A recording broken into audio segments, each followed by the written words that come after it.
சவுல் மேல இருந்த பயம், சவுலுடைய இராணுவத்தின் மேல இருந்த பயம், கோலியாத்தின் மேல இருந்த பயம், துஷ்ட மிருகங்கள் மேல இருந்த பயம்.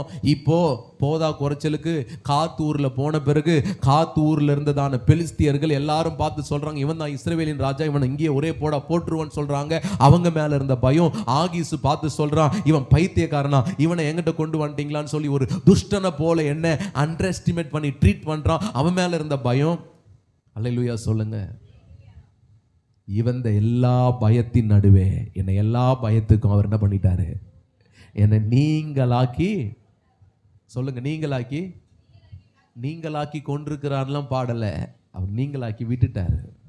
ஆமென். என்னை ப்ரொடெக்ட் பண்றவர் அவரு, என்னை பாதுகாக்கிறவர் அவரு. நல்ல கவனிங்க, ஒரு பலவீனம் உன்னை பலவீனப்படுத்த முடியாது. உன்னுடைய பண பற்றாக்குறை உன்னுடைய வாழ்க்கையில உன்னை பலவீனமாக்க முடியாது. கர்த்தர் உன் கூட இருந்தார்னா சொல்லு, ஆண்டவர் உன் பலவீனத்தை பார்த்து, உன் உபத்திரவத்தை பார்த்து, உன் சோர்வுகளை பார்த்து சொல்லு, பலவீனமே, போராட்டமே, பாடுகளே, என்னை கட்டுப்படுத்த முடியாது, என்னை கண்ட்ரோல் பண்ண முடியாது. ஏன்னா ஏற்கனவே நான் அவருடைய கட்டுப்பாட்டுக்குள் வாழ்ந்து கொண்டிருக்கிறேன். நான் ஏற்கனவே ஆவியானவருடைய கட்டுப்பாட்டுக்குள் நின்று கொண்டிருக்கிறேன். தேற்றத வலானாகி அவர் எனக்குள்ளே வந்து என்னை தேற்றி உயிர்ப்பித்து நடத்துவதற்கு அவர் போதுமானவராய் இருக்கிறார். நல்ல கையை தட்டி ஒரு ஆண்டவருக்கு நன்றி சொல்லுங்க. ஆண்டவர் சொல்றார், எல்லா பயத்துக்கும் என்னை நீங்களாக்கி விட்டார். தாவீது, அவர்கள் அவரை நோக்கி பார்த்து பிரகாசம் அடைந்தார்கள், அவர்கள் முகங்கள் வெட்கம் அடைவதில்லை. இந்த ஏழை கூப்பிட்டான், கர்த்தர் கேட்டு அவனை அவன் இடுக்கண்களுக்கு எல்லாம் நீங்களாக்கி விடுவித்தார், ரட்சித்தார். ஆமென். இடுக்கண், கொடிய இடுக்கண்ணில் அகப்பட்டதை போல் அகப்பட்டு கொண்டேன், ஆனா கர்த்தர் ரட்சித்தார். அப்புறம்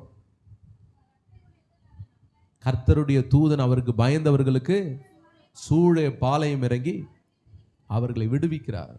ஆமா, விடுவிக்கிறதுக்கு ஆளே இல்லைன்னு நினைக்காதீங்க. அவருடைய தூதன் எப்பொழுதும் உங்களை என்ன பண்ணிட்டே இருக்கிறாரு, ப்ரொடெக்ட் பண்ணிக்கிட்டே இருக்கிறார். ஆமென். அல்லேலூயா. உங்கள் வாழ்க்கையில் யாருமே நான் தனியாக இருக்கிறேன், என்னை விசாரிக்க யாரும், என் கூட பிறந்தவங்க விசாரிக்க மாட்டுறாங்க, என்னை புரிஞ்சுக்கிற ஃப்ரெண்ட்ஸ் என் கூட விசாரிக்க வர மாட்டுறாங்க, நான் என்னென்ன சிலருக்கெல்லாம் அந்த மாதிரி எண்ணங்கள்லாம் இருக்கும் பாருங்க. ஆண்டவர் சொல்கிறாரு, உன் கர்த்தருடைய தூதன் உன்னை சூட பாளையம் இறங்கி இருக்கிறாரு. யாரும் இன்னும் விசாரிக்கல, யாரும் என் கூட இல்லைன்னு நினைக்காத, கர்த்தருடைய தூதன் உன்னோடு கூட இருக்கிறாரு. அவர் உன்னை ஒரு நாளும் தனியாகவே விடுறதில்லை. ஆமென். நீ கர்த்தருடைய பிள்ளைன்னா, கர்த்தரை ஆராதிக்கிற பிள்ளைன்னா, அவர் உன்னை ஒரு நாளும் தனியா இருக்க அனுமதிக்கிறதே இல்லை. ஏன்னா அவர் எப்பொழுதும் உன் கூட வந்துடுறார், அவர் எப்பொழுதும் உன் கூட இருக்கிறார். வேதவசனம் கர்த்தருடைய